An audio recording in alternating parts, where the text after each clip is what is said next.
In the course of your spiritual path, not everyone supports you and not everyone approves.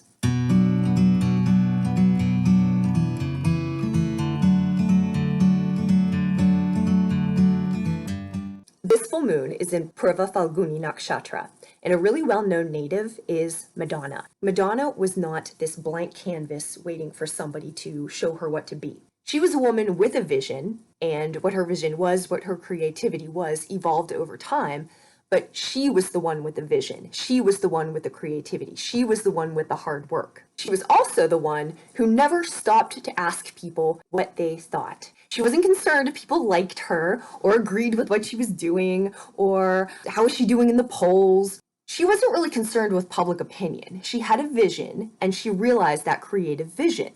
So she is this epitome of creative force energy. Now, Phalguni means the pink fleshy parts of a woman. So this nakshatra is very much about sex, and sex is creativity. Sexual energy is creative energy. The two are not separate. The nakshatra is in Leo. All of these elements are encompassed in the 5th house. So anytime you are creating something, it's with this sexual energy. Now let's think about it for a minute in your own life. Esoterically, sex is not something that is stigmatized as it is in many cultures. So let's apply that principle in our own lives. While the words are very easy to say, be yourself, express yourself, be who you want to be, there are consequences to being who you want to be, especially if you are on a spiritual path, especially if you have some sense of purpose in the world, especially if you walk with direction and know that the endeavors you undertake have some more significant purpose. So what you are creating, not everybody sees it. Actually, nobody sees it. Only you see it. Other people can get pieces of it and maybe get an idea of what you're doing if they are so inclined to think that way. But you can't ever count on anybody to know what you're doing.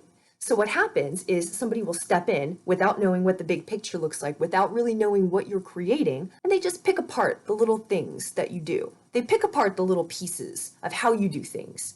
They see sections of your work and critique those sections, but they don't see the whole of your work. Only you see the whole of your work. So again, while it seems very easy to say, oh, just be yourself, walk with your purpose, there are consequences. If you have people around you who, for example, have different religious views or different spiritual views, sometimes you're ostracized, sometimes you're considered evil, sometimes you're considered bad, there are consequences. If you have questions about what's going on, and for example, you go to see a mental health professional, and they don't know what you're talking about because they don't see the esoteric world, they don't have the abilities you have, they don't have the sight that you have, they'll look at you like you're crazy, and then that doesn't help at all. Or if you talk to just a regular person who doesn't have what you have, they don't see what you see, and they don't have the capacity to understand what you're talking about. What happens is that each time we encounter those situations, even though you know better, but still it chips away at you little by little by little. So it's not the grand sense of purpose, it's these little things, it's these small pebbles in your shoe that make the walk harder, that make the journey harder. But all of these parts that other people think are weird, that other people don't understand, but these parts that are actually the most interesting part of you, if you could talk about anything, this is what you would talk about. Keep developing those parts. Keep developing those parts. And it doesn't matter what anybody else says. Keep developing those parts because they are your most interesting parts. What you're curious about, this is what cures you. What you have the eye to see, the truth as you understand it, your perspective, that is what makes you your unique self. And nobody can see that but you. That means nobody else has that to offer to the world except you. So when these times come, when these small incisions of doubt come at you, you remember only you see what you see. And the fact that you see it, it's very important to bring it into the world. And that's what this nakshatra is about.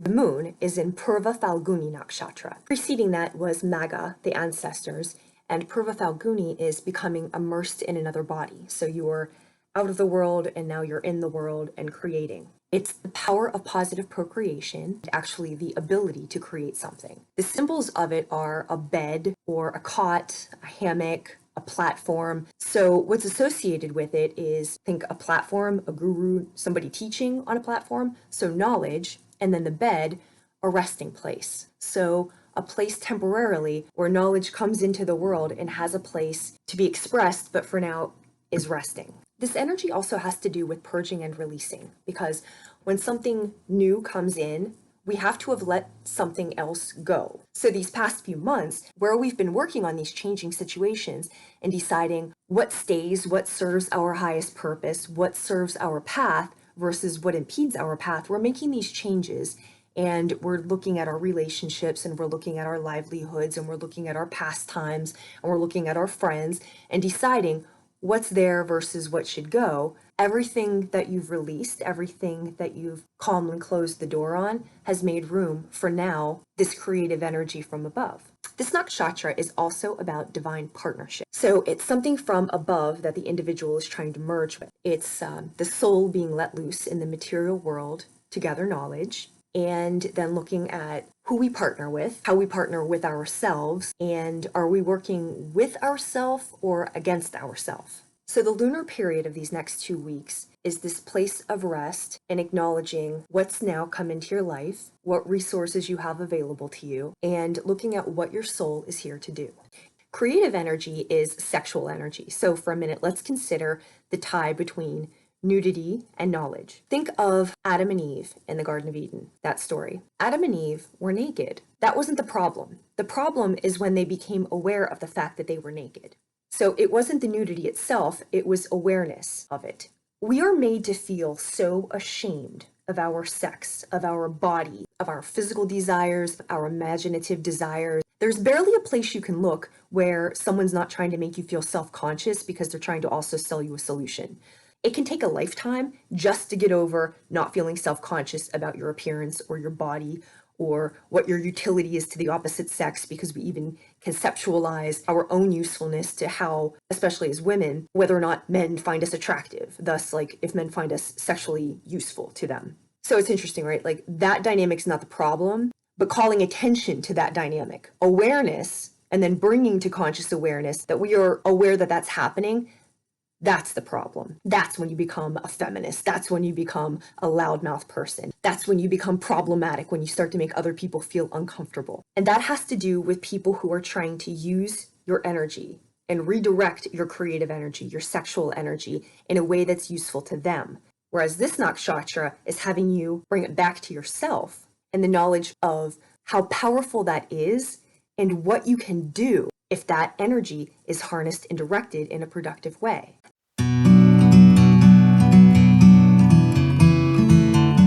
Uranus is in the 4th house in this chart, and the 4th house is our place of origin, our sense of home. It can either be the literal home or where we feel at home.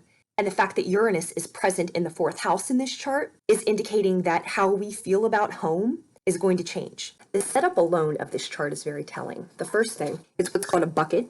So you have the moon, the handle, and then all of the other planets below. So you have the moon, your internal, your mentality, how you feel about things, your emotional state, casting light on all of the other elements. So how you're feeling about something, how you've been thinking about something, how you've been internally processing something. Now you're looking at that new mentality and you're looking at all of the areas of your life that you've been processing this information. The other thing, right? So the moon is in the 8th house and the sun is in the 2nd. So the 2-8 axis is the same axis that the eclipses were on back in December. The 2nd house has to deal with esteem. It also has to deal with our stuff, the money you make from the work that you do, but your esteem, reinforced by the stuff you have to speak for you. That's opposed to where the moon is now in the 8th house, and the 8th house is about alchemy and transformation and going deep. Your most vulnerable self is the 8th house.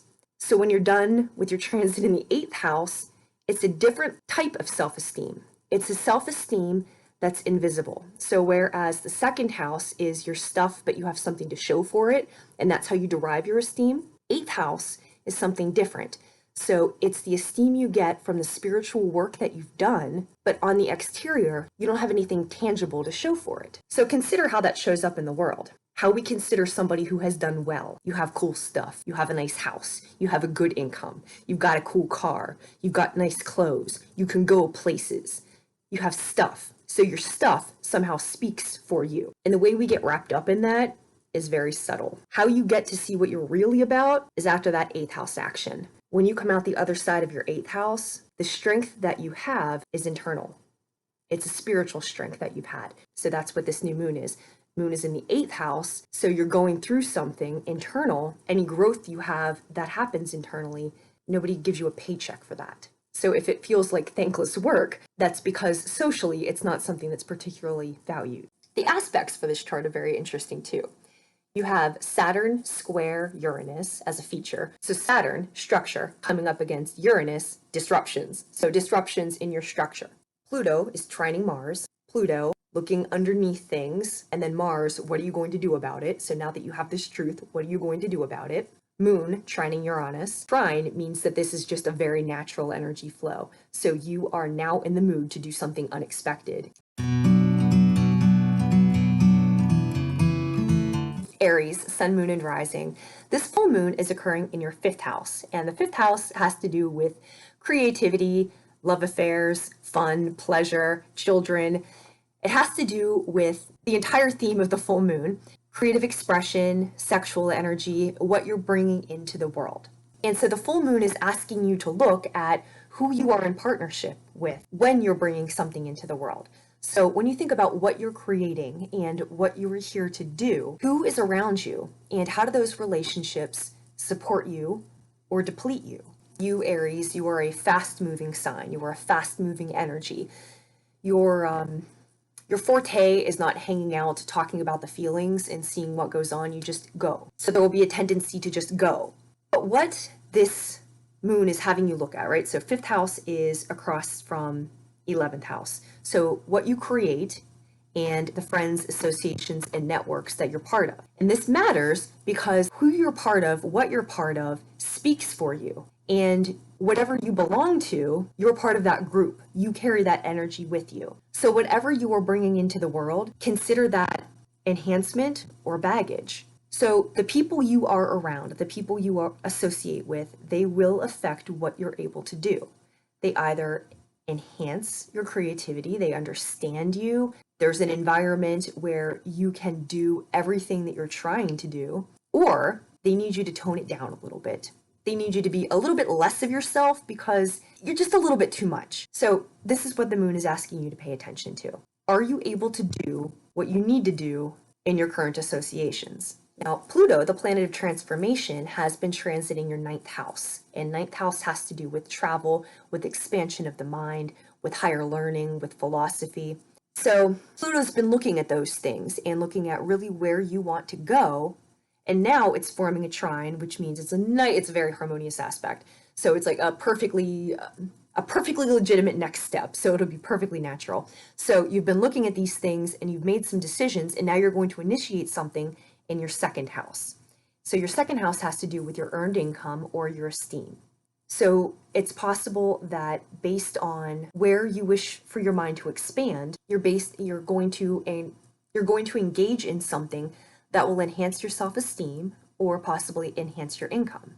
Now, meanwhile, something also that's happening, you have Uranus action here, right? So Uranus is the unexpected, and the Uranus is happening in your 1st house. And the 1st house has to do with self. So Saturn, restrictions, limitations, but parameters.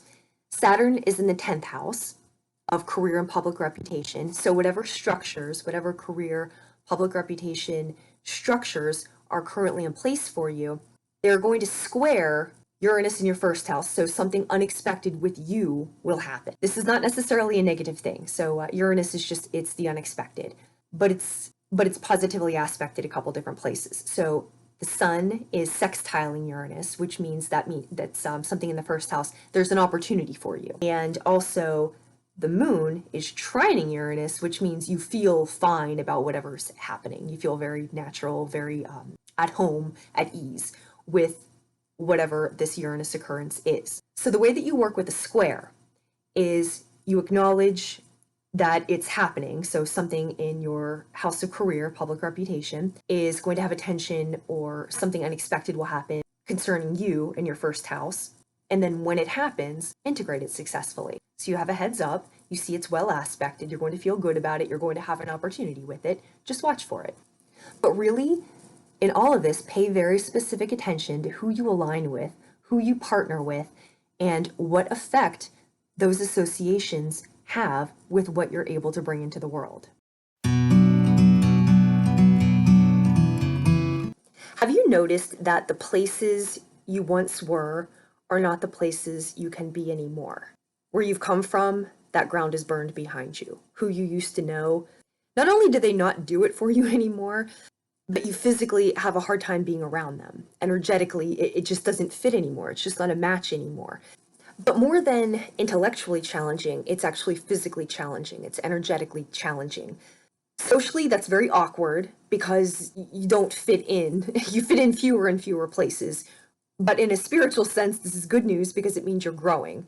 So it means the clearing out, and then the people you're going to meet, you're now making room for them, and they are an energetic match. Maybe they're not doing exactly what you are doing, but you guys are headed in the same direction, and you'll find more people who are headed in a similar direction. This is growth. So here's how to use the energy for the next couple weeks. PURVA PHALGUNI is the coming together of things. So the feminine aspect from above and the masculine aspect, the material aspect from below. You're bringing them together. And this nakshatra is a place where the knowledge finds temporary rest and is regrouping and deciding what to do. So you have Kama, the purpose, the desire to create something. You have Venus, the ruler, who imparts wisdom and counsel and advice. And you have Vishnu, the deity, which is about the preservation of what is coming into being. So presently, we're at a place where your soul is finding rest before you begin the next stages of your journey. So what you can do in this time, pull your resources together, right? If you haven't watched the last video of the new moon, watch it. Along your path, when things weren't going how you thought they should go, you learned a lot of other things. You encountered a lot of other people. You maybe worked at different jobs. You learned different trades. You maybe developed abilities. You met people who taught you things. You had time to read things. You had time to learn things. But what your knowledge looks like now, what your experience looks like now, is far more advanced than probably what you think it is. Because what you learn when things aren't going how you think, that's its own university. So you pull your resources together. Who do you know now? What do you know now? How can you apply it now? And you start to plan your next moves. And then the second element of this is that service is based on friendship and trust. So who's around you? Who can help you move in the direction you're moving? Who can you trust? It's odd too, as you start to enter into these things, people you've known forever or for a long time, they don't know what you're talking about. And then you can meet somebody who is a perfect stranger and you fall right into that conversation because you speak the same language. So we're looking at who's not an energetic or spiritual fit for you and who is an energetic or spiritual fit for you to enhance your ability to bring your creative expression into the world. So for right now, pull your resources together, integrate all of the experiences you've come through, and appreciate how difficult your journey's been and how far you've come and all of the things you know now. It's not a small thing. So take inventory, integrate, consider your partnerships, and rest.